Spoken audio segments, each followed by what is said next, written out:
So the idea simply was that it's a lot easier and quicker for this mouth to speak something than for these two fingers to type something. And certain parts of the mind may not come so much into play when the words come directly out the mouth as when they have to go through a keyboard.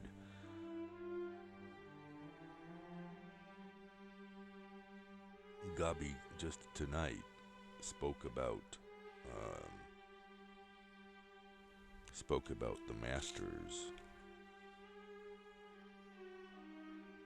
who spoke or didn't speak, and who wrote or didn't write, particularly asking which ones in my knowledge wrote what they propagated and which ones did not.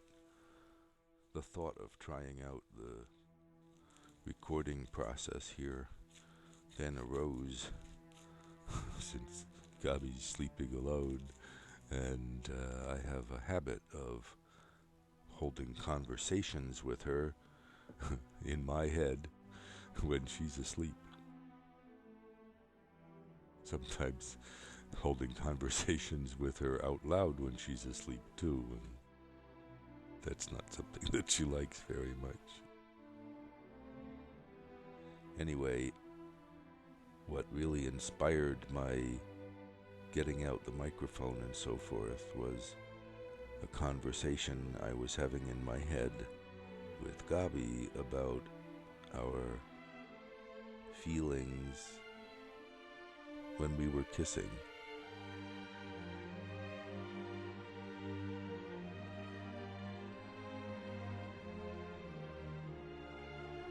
This mind came up with something about how what happens between us, between Gabi and me, at times, what feels to me deep connection that occurs, or just being a larger being, just being a couple, somehow involves resonance or reflection, like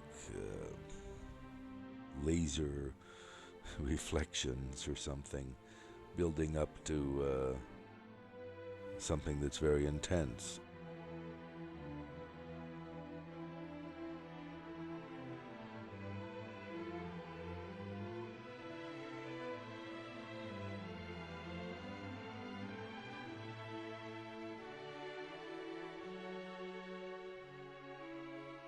My feeling that such, you could say, an intense feeling of oneness, or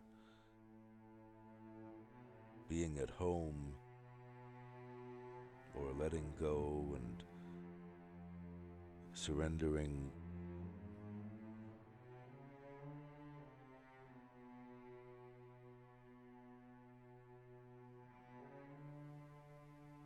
whatever it is, it feels like it can only happen when there's two people in love doing that.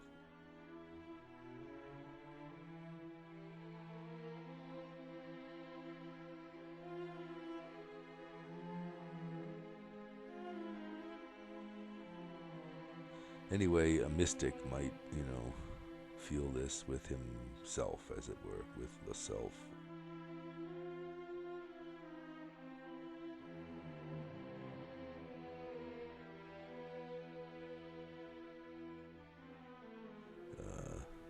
It may just be a matter of losing the self momentarily or something, I don't know, losing the individual self somehow, or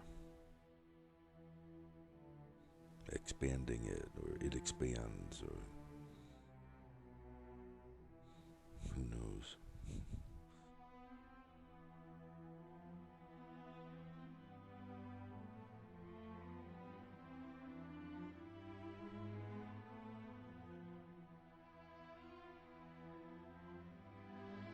And then the thought, well, a real mystic. This question from Larry Kushner, am I a mystic or not? At least I talk about it, or whatever. But then it's just a concept, so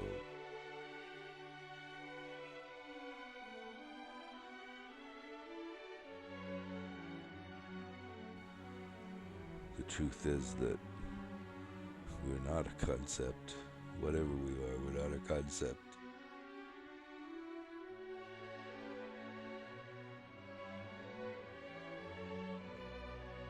Concepts are part of us, whatever we are, but that's not what we are.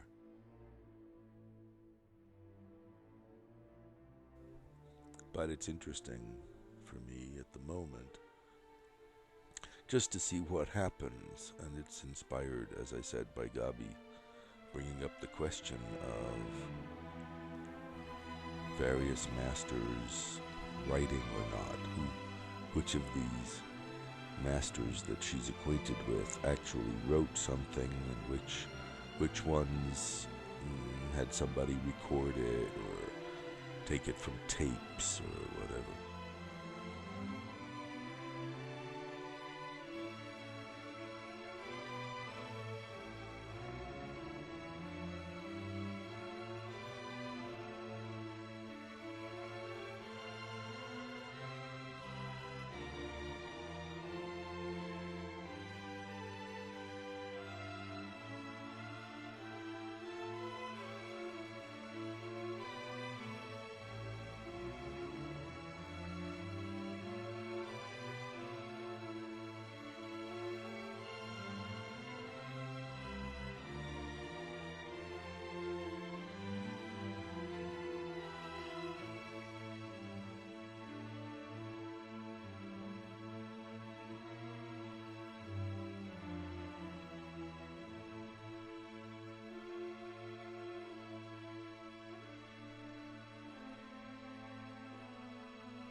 So Gabi, my comment to you after you fell asleep, I hope you're asleep anyway, my comment to you after at 2 in the morning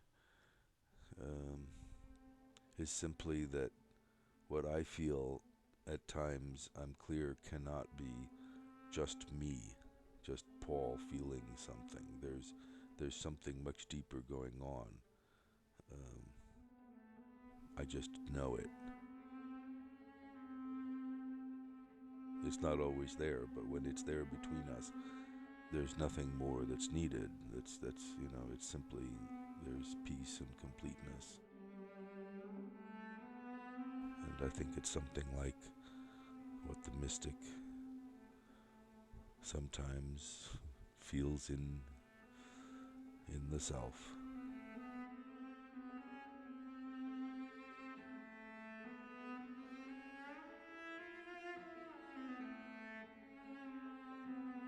When there's so much love between us, when you radiate some love for me, Gabi, then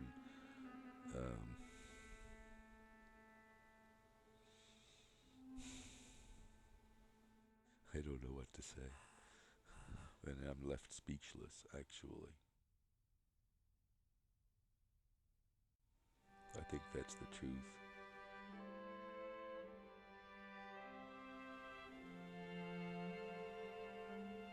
And I'm sorry, I'm such a pain in the ass some of the time. Maybe a lot of the time. Sorry you're a pain in the ass too. But I love you, Gabi.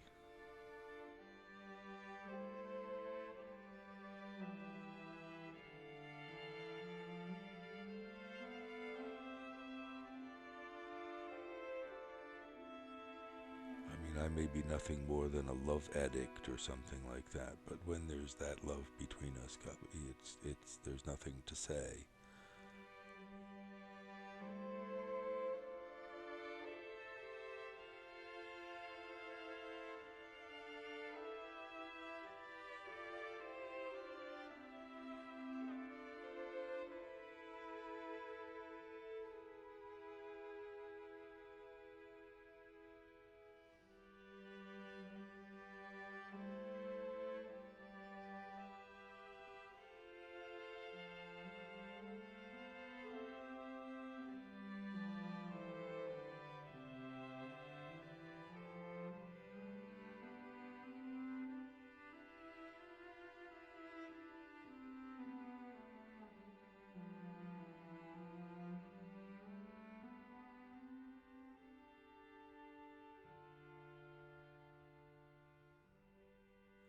just shared a lovely fantasy, Gabi and I. The fantasy that she might be pregnant, and what then kind of fantasy.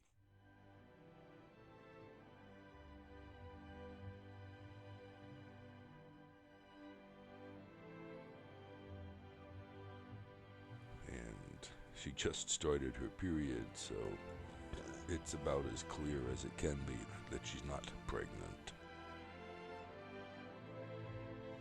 The fantasy itself lasted for several days and was interesting as we looked at how we felt.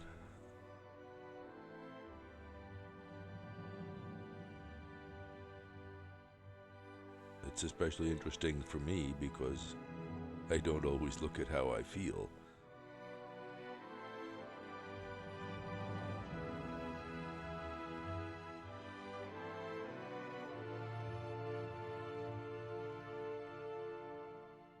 And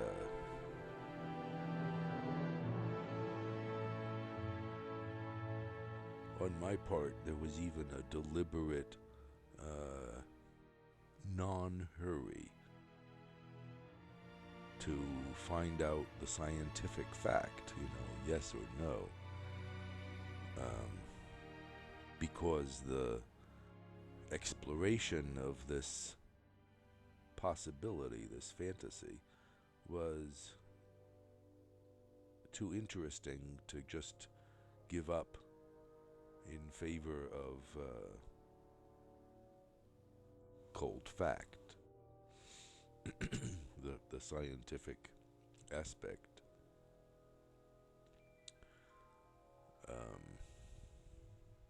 And we both felt positively about bearing a child, having a child together, and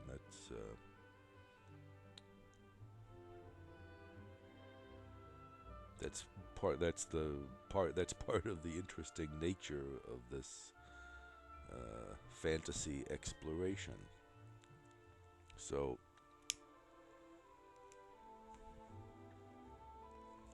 towards the end of the fantasy, that is toward close to the time when later on Gabi had bleeding, presumably her period, I got clearer that the scientific fact of something is not A, the only part, or B, the most important part, when actual feeling and experience of living are taken into account.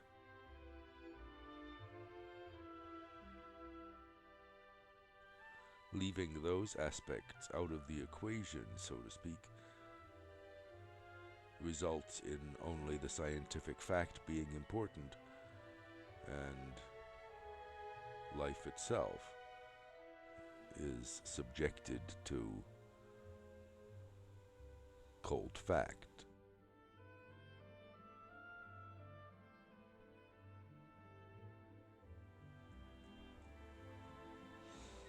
Which I think speaks for itself. Just that it's cold fact. And to some extent we thrive on warmth.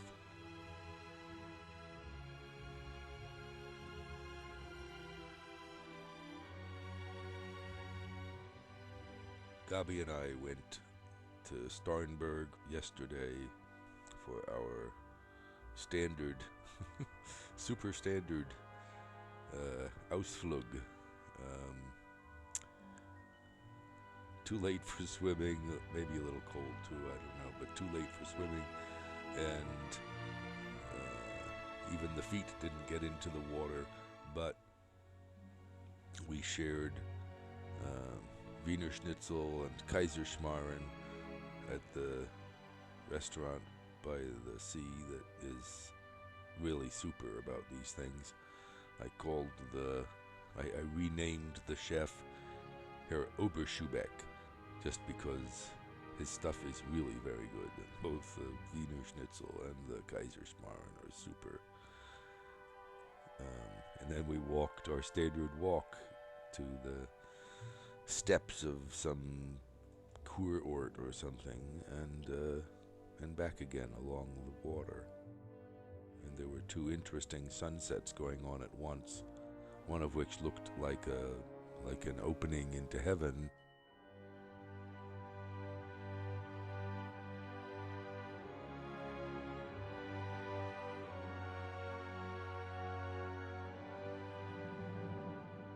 And I kept hoping for some sign that would indicate that Gabi would really be pregnant and really, this would be wonderful. But the night before, we had some sort of upset. I had some sort of upset around Gabi pushing me away after a number of days of very lovely closeness.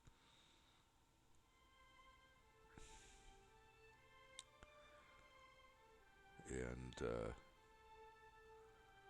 I think the magnitude of my upset included somehow that even in this context of being pregnant and expecting a child, that Gabi was still going to push me away and want to sleep alone.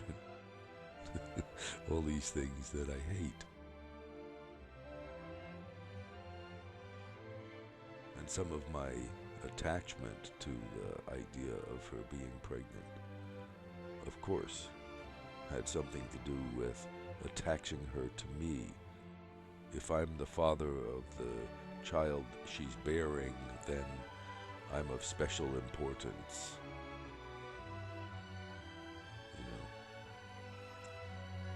And somehow it even consoled me, the thought that in the next retreat, where Gabi may follow history and fall in love with some guy, the fact that we're not married, Gabi and I, would be somehow eclipsed by the fact, the wished for fact that she was pregnant with my child, and this, with our child, and this would somehow protect me from the phobia or whatever that I have about sharing her with another man, or having another man, or even masculinely oriented other women.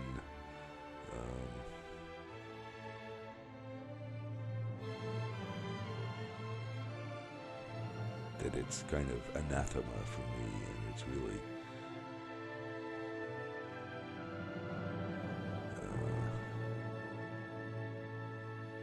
well, it prevents a lot of free expression of Gabi, but some of this free expression I don't want to have happen in my life, and that's. But to her great credit, Gabi has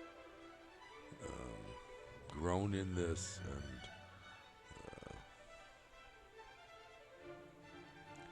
treated me with respect, at least minimally or something, maybe maximally.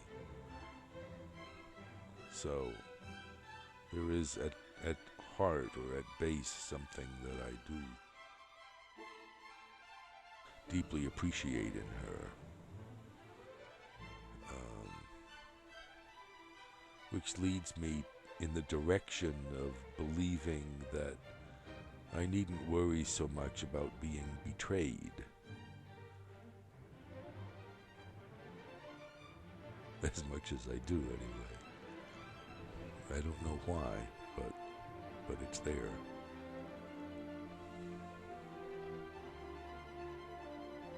And it shows up, and it's conceived or conceptualized that way. being betrayed. The idea of another man seeing her nude,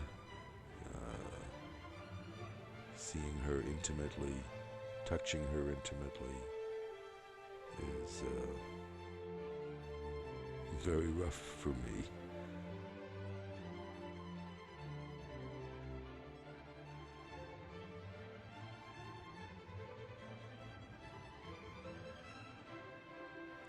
In a way, I would rather have more than one woman. And I think that the greatest part of my reluctance to pursue that path is fear of losing Gabi, and fear of her, fear of my feelings around her having an affair with another man.